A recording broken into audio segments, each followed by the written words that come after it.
Narcotics हो या extortion हो या आर्थिक अपराध हो या किसी भी तरीके से जो जनता के बीच में असुरक्षा की भावना पैदा करता है, उसको सरकार सख्ती से निपटेगी और इसके लिए आवश्यक चर्चा की गई और आवश्यक रणनीति तैयार की गई। राज्य सरकार चाहती है कि हर कमज़ोर वर्ग के जो लोग हैं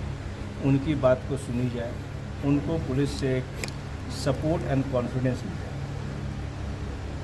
दूसरी बात कि वैसे हर घटना जिसका इम्पैक्ट जनता के बीच पड़ता है उस पर पुलिस तत्परता से कार्रवाई करे और की गई कार्रवाई से लोगों को भी अवगत कराए आपके माध्यम से, क्योंकि एक घटना कहीं घटित हो भी सकती है, वो विकृत मानसिकता भी हो सकती है, वो कोई एक पर्टिकुलर सिचुएशनल हो सकती है, लेकिन अगर वैसी कोई भी घटना जिसका इम्पैक्ट लोगों पे पड़ता है वह घटना निश्चित रूप से रोकी जानी चाहिए और उस पर नियंत्रण करना चाहिए। और वैसे अपराधी, ये एक लड़ाई है, लड़ाई में कभी ऐसा सिचुएशन आता है कि वो भारी हो गया, बट वो एक छोटी सी पर्टिकुलर घटना है, लेकिन पुलिस का मनोबल बहुत ऊंचा है और जो घटना घटी है उसमें मैं नहीं समझता हूँ कि कहीं से हमारी बदनामी हुई है। हमारा सर ऊंचा हुआ है कि हमारे पुलिसकर्मी जाबाज की तरह वहाँ खड़ा होकर उस व्यवस्था में लड़ने को तैयार। सर, खुफिया तंत्र का थोड़ा सा कमजोरी इसमें दिखाई दे रही है, सर उसको कैसे दुरुस्त किया जाए? नहीं, इसमें खुफिया तंत्र की कमजोरी नहीं है। खुफिया तंत्र और पुलिस बहुत समन्वय से काम कर रही है, सूचना आदान प्रदान होती रहती है हर स्तर पर, पुलिस कार्रवाई भी करती है। कुछ दिनों से ऑर्गेनाइज्ड क्राइम और नक्सल गतिविधियाँ और कई अन्य तरह की जो अपराध हैं, किसी पर फोकस होता है, कहीं फोकस कम हो जाता है कार्यभार से, तो अभी सरकार ने चूँकि ये घटनाएं घटित होने लगी और इसका इम्पैक्ट दिखा, तो सरकार ने ये निर्णय लिया कि ऑर्गेनाइज्ड क्राइम पर पुलिस पूर्ण रूपेण कार्रवाई करे। और स्ट्रॉन्ग है कि टेक्नोलॉजी के चेंज से आप हम सब अवगत हैं, प्रतिदिन ये टेक्नोलॉजी चेंज करती है और ये शह मात का खेल चलता रहता है। ट्रेडिशनल मेथड जो उन पर कैदियों पर जो हम लोग करते हैं उन पर अंकुश लगाने के लिए, इसके अलावा टेक्नोलॉजिकल इंटरवेंशन, जैसे पंजाब में बताया गया कि पंजाब की जेलों में लोकल जैमर्स लगते हैं, तो उस तर्ज पर हम लोग भी प्रयास करेंगे। तो हम भी डिफरेंट जेल से बातचीत करके क्या टेक्नोलॉजिकल चेंज आ सकता है और क्या ट्रेडिशनल कार्रवाई हो सकती है, उससे हम जेल में इस तरह के दुरुपयोग पर मुख्य रूप से क्राइम कंट्रोल के लिए, अपराध के जो रोकथाम है, निरोध के लिए, उसके ये मीटिंग पहले से ही बुलाई गई थी। तो बेसिकली इस बार फोकस ये था कि जितना यहाँ पर संगठित अपराध है, जो हाल के दिनों में घटनाएं घटी हैं, उनको किस तरीके से उनकी समीक्षा की जाए और उनकी रोकथाम लगाई जाए। उसी के आलोक में सभी जिलों के आरक्षी अधीक्षक, पुलिस अधीक्षक, सभी जितने DIGs हैं, सभी IG और मुख्यालय के जो भी सीनियर ऑफिसर थे, सबको फिजिकली यहाँ पर बुला करके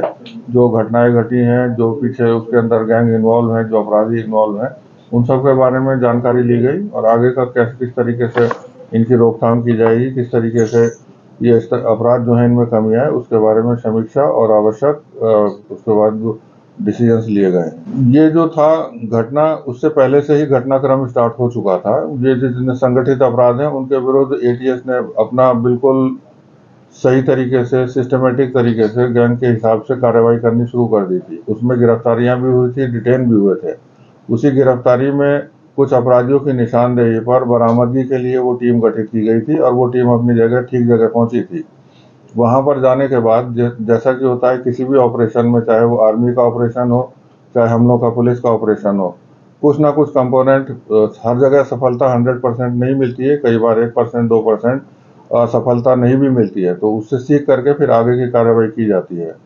ये जो जिस तरीके के अपराधी हैं, ये लगातार इस तरीके से नए जितने भी लड़के हैं, जितने भी नवयुवक हैं, बेरोजगार लोग हैं, उनको भरमा करके कुछ पैसों का लालच दे करके अपने गिरोह में भर्ती करते हैं और धमकी देना, एक्सटॉर्शन करने के काम पर लगी हुई है। लेकिन झारखंड सरकार ने और झारखंड पुलिस ने बिल्कुल ठान लिया है कि जब तक इनके ऊपर में कड़ी कार्रवाई नहीं होगी तब तक ये कार्रवाई जारी रहेगी। जेल के करने की पूरी कोशिश की जा रही है। सर, खुफिया तंत्र की भी फेलियर इसमें दिखाई दे रही थी, उसमें क्या? नहीं, कोई स्पेसिफिक अगर आपके पास इनपुट हो तब बताइए। खुफिया तंत्र ये तो जनरल स्टेटमेंट हो गया। खुफिया तंत्र अपना काम कर रहा है, जो उनको इन्फॉर्मेशन इकट्ठा करनी है वो कर रहे हैं, और इससे बेहतर तरीके से और फिर लगा दिया गया है इन्फॉर्मेशन इकट्ठा। किसी अपराधी को पकड़ने के लिए कोई किसी चीज़ के लिए पुलिस या दूसरी एजेंसी जाती है तो वहाँ खतरा हमेशा बना रहता है, और वो चांस की बात है कि वो एक ये इंसिडेंट इस तरीके का हुआ जिसमें कि अपराधी ने पहले हमला किया तो उसमें हमारे 2 अफसर्स को चोट लगी है। बाकी इस तरीके की घटनाएं आगे ना हो उसके लिए सभी प्रयास किए जा रहे हैं, प्रॉपर ब्रीफिंग की जाएगी। अपराधियों का मनोबल ऐसा और ऑर्गेनाइज्ड क्राइम का एक जीता जागता उदाहरण पतरातू जिला में देखने को मिला, जहां अमन साहू गैंग ने इस तरह से पुलिस बल पर एटीएस के डीएसपी नीरज कुमार पे हमला किया और उनको बुरी तरह से जख्मी कर दिया। उनके साथ साथ एक सब इंस्पेक्टर भी थे। उसके साथ झारखंड पुलिस के डीजीपी और होम सेक्रेटरी झारखंड दोनों ने मिलकर एक बड़ी हाई पावर मीटिंग की, और इस हाई पावर मीटिंग में इन्होंने बताया कि आज पुलिस प्रशासन का मनोबल हाई है, और मनोबल हाई होने के साथ साथ हम तकनीकी दृष्टिकोण से भी, खुफिया दृष्टिकोण से भी और बाकी अन्य दृष्टिकोण से भी झारखंड पुलिस बल को कमजोर नहीं होने देंगे, उन्हीं के मनोबल को टूटने नहीं देंगे, और जो ऑर्गेनाइज्ड वे में क्राइम की गई है उसका कमर तोड़ देंगे। मतलब एक डीजीपी जो हमारे मुख्यालय में बैठते हैं, और